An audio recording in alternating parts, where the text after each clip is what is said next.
সবচেয়ে আফসোসজনক বিষয় হলো, যে কারণে আমি আজকে ভিডিও করতে বসেছি, আমাদের প্রিয় ভাই খুবই মহব্বত করি মাওলানা রফিকুল ইসলাম আল মাদানীকে, তিনি তার পোস্টে, আজকের পোস্টে তিনি পরিষ্কার করে লিখছেন যে আমার এই বক্তব্য শুনে অনেকে যোগাযোগ করছেন যারা ইসলামী আন্দোলন বাংলাদেশ থেকে বের হয়ে আসবে। বাহ, কত চমৎকার কথা প্রিয় ভাই। আপনার এই পোস্ট পড়ার পর কিন্তু একটা বিষয় পরিষ্কার হচ্ছে, এই রহস্যময়ী তৎপরতাটা কেন সেটাও কিন্তু পরিষ্কার হচ্ছে, উদ্দেশ্য কি সেটাও পরিষ্কার হচ্ছে।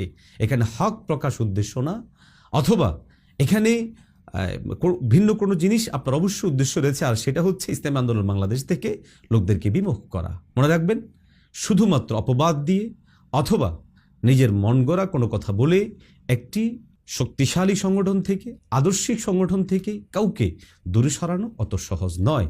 ইসলামী আন্দোলন বাংলাদেশ 1987 সাল থেকে শুরু করে 2024-এর এখন পর্যন্ত রাজনৈতিকভাবে কোনো ভুল সিদ্ধান্ত গ্রহণ করেনি।